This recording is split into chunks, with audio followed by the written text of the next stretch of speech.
Hey guys, this is Comic Uno, and today I'm doing the top 10 most anticipated comics of the month. So let's just jump in. Number 10 is World of Revelations issue 1. You're going to see a lot of the Age of Revelation comic books on this list because that's a lot of the issue 1s coming out from Marvel this month. This one piqued my interest because you have a very interesting mix of characters with what looks like Franklin Richards of the future, Hulking, and Wiccan. So I was like, all right, this is kind of a cool mixture of people that you might only be able to get in an event like this. Moving on to number 9, which is also another Marvel book, which actually isn't part of this event, and that is Strange Tales issue 1. This is by Jeremy Whitley and also Bailey doing the art, who worked on that Gwenpool story on Marvel's digital side. They're doing a Nico and Scarlet Witch story that I'm really excited for as a Nico fan, as a fan of this creative team, and I'm curious to see what it's going to bring to the direct market, because it does feel very much like the type of books they usually do for the digital side of Marvel, so I'm glad to see it coming to print first, it seems like. So I thought that was a cool mix of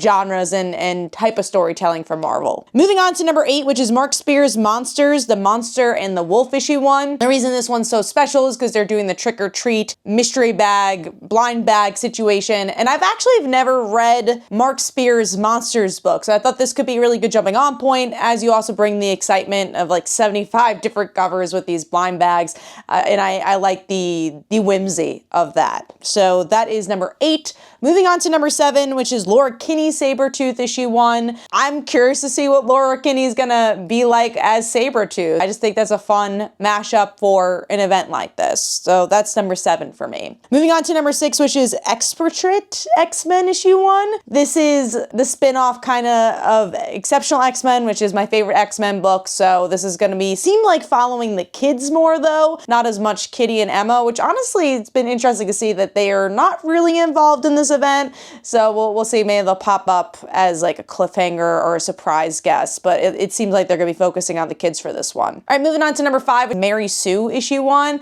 It's about a fan fiction come to life where this girl has all her friends on the internet, and we're seeing that kind of come to life with this Mary Sue type character. We have Lisa Sterle on art, so really excited to see her back. We have Megan, who did a lot of stuff with DC Comics, so I'm curious to see what this breaking the fourth wall type story can be, where we're seeing, you know, obviously we all have seen fan fiction and how that could play in reality. Number 4 for me is Absolute Batman 2025 Annual, and this is Daniel Warren Johnson working on Batman, and it's so interesting to see it's not the flagship Batman, it is Absolute Batman, who's honestly become the flagship of Batman in so many ways. So obviously great creator. Also, I believe he's doing the artwork as well, so I just think this is gonna be a really interesting issue. Will it affect the larger Absolute Batman storytelling, or will this be kind of more of a one and done? Moving on to number 3, which is Runaways issue 5. It's the last issue of this miniseries. I love Rainbow's take on Runaways. Sad to see it over, but hopefully people pick it up so we could get to see more Runaways in a different fashion, because I love Rainbow's voice on this book, and I love how different it is from other Marvel comic books. Moving on to number 2, which is Absolute Evil issue 1. This is the event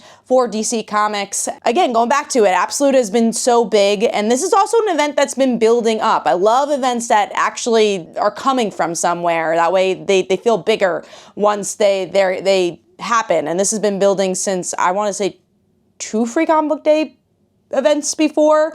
So very excited to see what this is going to be all about. Moving on to number 1, I am so excited for this book, and that is DCKO. I love the hype around it. I really like the concept of this kind of tier March Madness type style book with these characters as they build their way up to defeat Darkseid. I just think it's such a fun event, and it feels really different than other events, and I hope there's some good build up to that as well. So that's my top 10 most anticipated comics of the month. Let me know in the comments below what your most anticipated comics are, and hopefully you guys enjoyed. Bye.